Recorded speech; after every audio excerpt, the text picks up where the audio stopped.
Shimmy.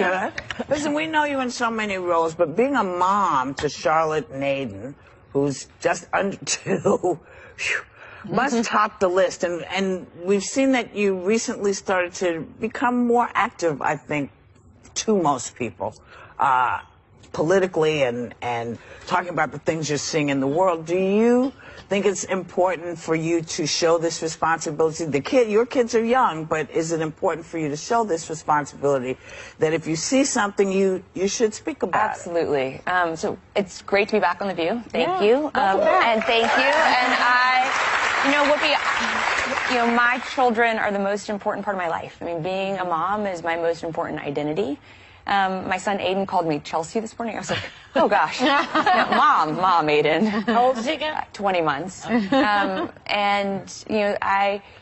had this moment of like, oh gosh, like that may be who I am to everyone else, but to you, I am your mother. Yeah. And being your mother is what motivates me, right? It's what motivates me to work for what I believe in, to stand up against what I oppose, and to talk to them about why I work so hard. That I only work so hard because I want there to be a better, safer, healthier, more equitable world for my children, for Amber's child, for your grandchild, for all the children in all of our lives. So absolutely with you. And, as you know, we talk at this table almost every day, if not every day, about the state of our country now and how it is disconcerting for many. What troubles you the most about the state of the country right now? Ooh. And what would you say to the president about it? Please do your job. Focus on your job. Please don't worry about like the Oscar ratings or how my mom's doing, although thank you, she's doing great. Please worry about what's happening on the Korean Peninsula. Please worry about how to ensure that what the Parkland students are saying, never again, truly is never again. So we never have another school shooting in our country. Please worry about what you can do from the federal government's perspective to ensure that teachers in West Virginia and everywhere are paid appropriately, right? Whatever issue that you most care about, please lead us forward on that. Yeah. So that's what I'd say to the president. Thank you. Yeah. So, Mr. President, if you're watching, well, you just heard what I said. He watches all the time. We know. The most recent Gallup poll of Trump's approval rating by Republicans is at 85%, though. So there are a lot of Americans, there's even a Trump supporter in here today, that do approve of what he's doing. So what do you think Trump supporters are seeing in this 85% approval rating in the Republican Party that Democrats aren't?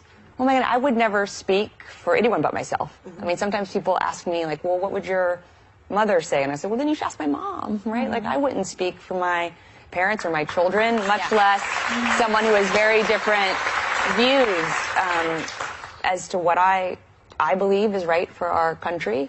That being said, I do think, and I would hope that regardless of where we sit on the political spectrum, we can agree on what our common challenges are, and then hopefully kind of spend time and energy about how we best solve those. But I would, if any of the Trump supporters want to talk to me afterwards, I'll be really curious to hear what they have to say. Does it surprise you it's that high, though? Because 85% is a high approval rating among Republicans. Well, I'm not a Republican, so I also wouldn't speak kind of for the Republican Party. I mean, certainly I think if we look at the president's approval ratings broadly across the country, it's clear that most Americans are looking for a different type of kind of leadership, both in terms of the problems being solved, but also kind of the approach of how they're being solved in the language that historically we've heard from the men who've held that office. But again, I really think if we can agree on what our common challenges are, hopefully that then catalyzes our ability to move forward. Yeah. Chelsea, you mentioned just a moment ago, Parkland and everything that's been going on. And one of the things that's been most upsetting for me is Donald Trump's idea that arming teachers is the best way to keep our children safe. My mother has been a teacher in the LA Unified School District for 2 decades. She teaches in private schools, in public schools. She teaches every range of child, every age of child. She's an extraordinary woman and mother, and I cannot possibly fathom the thought of my mom having to carry a gun on her, and I strongly believe that teachers' roles are to shape the minds of our children, and we shouldn't have to be worrying about this. It should just be a conversation that everyone agrees on, and I just wanted to know what some of your thoughts were on that as well. Well, I first thank your mom for being a teacher. Yeah. I mean, I'm still in touch with my first grade teacher, Mrs. Mitchell. If you're watching, Mrs. Mitchell, thank you very much.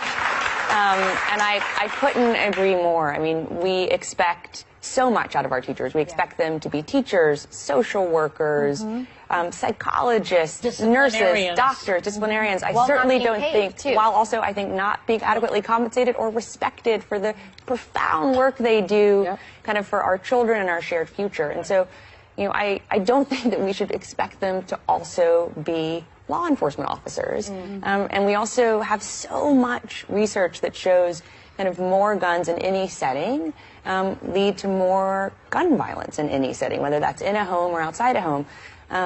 And so I would hope that we would listen to the research and also listen to the moral call of what we should be doing to support teachers, to help them teach our children, and then provide whatever kind of public safety, security, but also social emotional support for our children around the teachers that they deserve and that all our kids deserve. Right. Yeah. We agree. I agree with that. I was a teacher. I would never be able to handle a gun.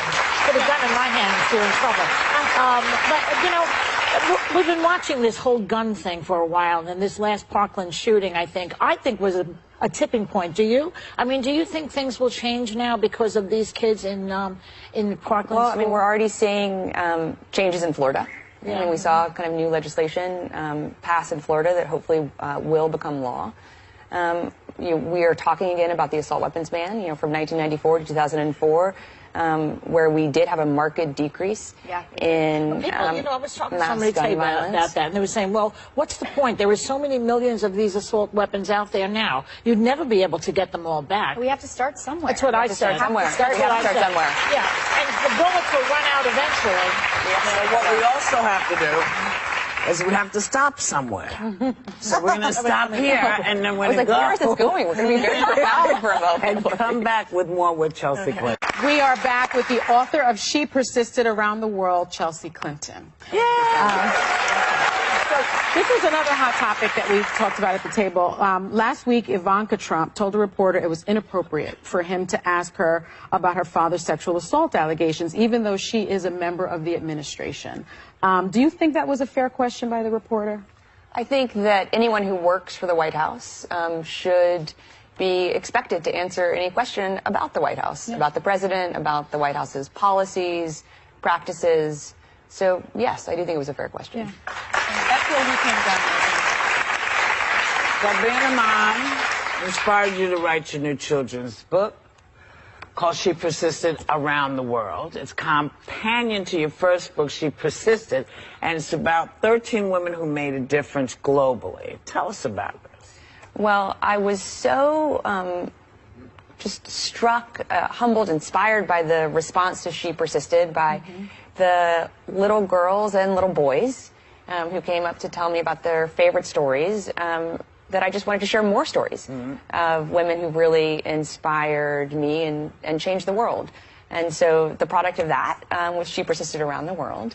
And again, I wanted to highlight stories of women who had made a profound difference in the arts, women who had made a profound difference in science, in activism, in sports. And I'm just so excited to be here with all of you today. And it's Let's talk about some of the women who are in the book. There are 13 of them. There are 13. And one of them is J.K. Rowling, the author. Yes. Why her? Why did you pick her? Well, I picked J.K. Rowling because she does have a remarkable story of persistence. She does. Harry Potter was turned down a dozen times. So for her, 13 was actually a lucky number. The 13th publisher said yes. They then kind of gently encouraged her to go with J.K. instead of Joanne, because they weren't sure if little boys would want to read about a boy wizard who'd been kind of imagined by a woman author. And today, the Harry Potter series is the best-selling series in history. So she persisted. And she was living in her car at one point. She was living in her car. She was working in a cafe. Thing. She spent 5 years creating the Harry Potter world. She had to do it before work, after work. She worked in subway stations, which is kind of where kind of that iconic scene of going to Hogwarts came from. So I love Harry Potter. And I love her story even more. You also, what are we doing to our boys that they would say something like that? I'm sorry. that you could. Yeah, I'm sorry. I was shocked. Well, Really? now we're telling them you can. Yeah. Good.